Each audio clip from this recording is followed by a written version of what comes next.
Фонд развития предпринимательства с сегодняшнего дня снова открыл прием заявок на получение помощи от государства предприятиям, которые работают в туристическом секторе. Это те услуги, которые больше всего пострадали от коронавируса, поскольку к концу года спрос на них очень сильно упал и, к сожалению, так и не восстановился.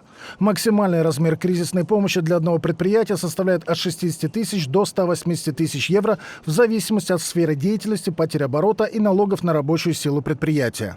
Подать ходатайство о получении финансовой помощи могут гостиницы, предприятия общественного питания, которые располагаются в старом городе, и туристические фирмы.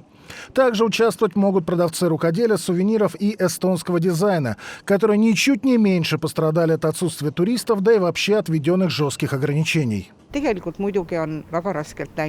Действительно, сейчас ситуация очень и очень сложная. Все галереи, мастерские и магазины, которые специализируются на продаже сувениров, закрыты, и это очень печально. Мы очень надеемся, что благодаря этой финансовой поддержке мы сможем протянуть хотя бы до лета. Ситуация с работниками в нашей сфере тоже очень непростая. С людьми пенсионного возраста, которые получают пенсию, приостановлены трудовые отношения. Часть пришлось сократить. И еще одна часть работников получает минимальную заработную плату.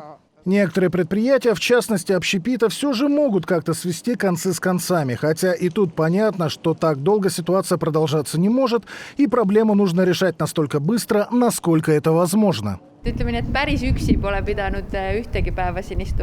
Скажем так, такого дня, чтобы никто к нам не пришел, еще не было. Но посетителей стало в разы меньше, потому что старый город пустой. Раньше было очень много иностранных туристов. Теперь мы держимся за счет местных жителей, которые приходят купить нашу продукцию на вынос. Трудно, да, но если говорить о вероятном закрытии, я скажу, что мы еще поборемся.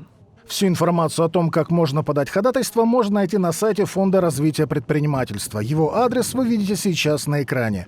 В любом случае, нынешняя помощь поможет продержаться некоторое время, но это только передышка. Еще после первой волны коронавируса многие эксперты утверждали, что туристический сектор сможет возродиться примерно через 4-5 лет. Учитывая нынешнюю ситуацию, даже страшно предположить, насколько далеко отодвинулась эта временная планка возрождения турсектора. И правительству придется еще очень и очень поломать голову над тем, как исправить положение, поскольку дотации дотациями, но бюджет – это все же не бездонный колодец. Сергей Овчинков, Виталий Савинский. Новости Таллина.